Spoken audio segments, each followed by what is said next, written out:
નમસ્કાર, હું છું કેતલ અને આપ જોઈ રહ્યા છો CB24।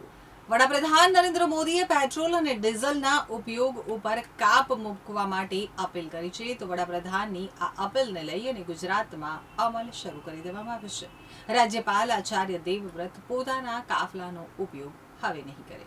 10 મેના રોજ કરેલી વડાપ્રધાનની અપીલની અસર ગુજરાત સરકારમાં જોવા મળી છે। રાજ્યપાલ, મુખ્યમંત્રી, નાયબ મુખ્યમંત્રી સહિતના મંત્રીઓએ વિદેશ પ્રવાસથી લઈ પોતાના કાફલામાં મોટો ઘટાડો કરી દીધો છે।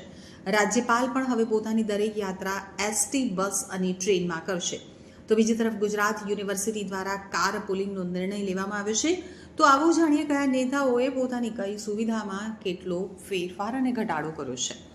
અમરેલી જિલ્લાના રાજુલા ખાતે ₹22 કરોડના ખર્ચે નિર્મિત અત્યાધુનિક 108 બેડની હોસ્પિટલના ટ્રોમા સેન્ટરનું લોકાર્પણ કરવા પહોંચેલા મુખ્યમંત્રી ભૂપેન્દ્રભાઈ પટેલે વડાપ્રધાન નરેન્દ્ર મોદીની VIP કલ્ચર ઘટાડવાની અપીલને અક્ષરશઃ સાર્થક કરી બતાવી છે। સામાન્ય રીતે 10થી વધુ વાહનોના લશ્કરી કાફલા સાથે ફરતા મુખ્યમંત્રીએ શિસ્તનું ઉદાહરણ પૂરું પાડતા માત્ર 2 જ કાર સાથે રાજુલા પહોંચી અને સૌને ચોંકાવી દીધા હતા।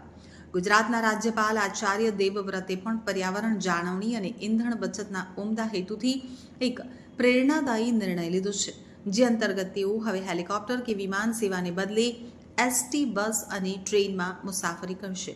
વડાપ્રધાન નરેન્દ્ર મોદીની ઈંધણ બચાવવાની અપીલને પ્રતિસાદ આપતા રાજ્યપાલે પોતાના કાફલામાં પણ ગાડીઓની સંખ્યા ન્યૂનતમ રાખવાનો નિર્ણય કર્યો છે। આ સાથે જ તેમણે નાગરિકોને પણ પ્રદૂષણ ઘટાડવા માટે સાયકલ અને ઇલેક્ટ્રિક વ્હીકલનો મહત્તમ ઉપયોગ કરવા ખાસ અનુરોધ કર્યો છે। મે મહિનાના છેલ્લા સપ્તાહમાં નાયબ મુખ્યમંત્રી Harsh Sanghavi federation of Gujarati association of USA દ્વારા આયોજિત બીજા ગુજરાતી કન્વેન્શનમાં હાજરી આપવાના હતા। જો કે હવે વડાપ્રધાનની 1 વર્ષ માટે વિદેશ પ્રવાસો ટાળવાની અપીલને અનુસરી અને તેમણે આ પ્રવાસ રદ કર્યો છે। હર્ષ સંઘવીએ જણાવ્યું હતું કે દેશની આર્થિક આત્મરક્ષા માટે વડાપ્રધાન નરેન્દ્ર મોદીએ કરેલી તમામ અપીલમાં ગુજરાતના નાગરિકોનો સહયોગ કરવો જોઈએ। બીજી તરફ નાયબ મુખ્યમંત્રી હર્ષ સંઘવીએ પણ પોતાને અમેરિકા પ્રવાસ રદ કર્યો છે। તેઓ પોતાના કાફલામાં પણ 3 જ કાર રાખશે। ગૃહ વિભાગની બેઠકો પણ વર્ચ્યુઅલી કરવા આગ્રહ કરાયો છે। હવે ગાંધીનગર બહારના અધિકારીઓને રૂબરૂ નહીં બોલાવાય, આવા અધિકારીઓ વર્ચ્યુઅલી જોડાશે। કેન્દ્રીય મંત્રી CR પાટીલ પણ સુરક્ષા માટેની પાયલોટિંગ કાર નહીં વાપરે। પ્રફુલ્લ પાનસેરિયા અને કાંતિ અમૃતિયાએ પણ પહેલ કરી પાયલોટિંગ કાર ન વાપરવા ઈંધણ બચાવવાનો નિર્ણય કર્યો છે। ગુજરાતની કેટલીક યુનિવર્સિટીઓમાં કાર પુલિંગનો નિર્ણય લેવાયો છે। કેન્દ્રીય જળ શક્તિ મંત્રી પાટીલે પોતે પહેલ કરતા જણાવ્યું કે જ્યાં સુધી પેટ્રોલના ભાવ સ્થિરતા નહીં આવે ત્યાં સુધી તેઓ પોતાની સુરક્ષા માટે ફાળવવામાં આવતી પાયલોટિંગ કારનો ઉપયોગ કરશે નહીં। સામાન્ય રીતે કેન્દ્રીય મંત્રીઓને સુરક્ષા પ્રોટોકોલ હેઠળ પાયલોટિંગ વાહનોની સુવિધા મળતી હોય છે, પરંતુ વધતા ભાવ અને ઈંધણના વપરાશને ઘટાડવાના ઉમદા હેતુથી તેમણે આ સુવિધાનો ત્યાગ કરવાનો નિર્ણય લીધો છે।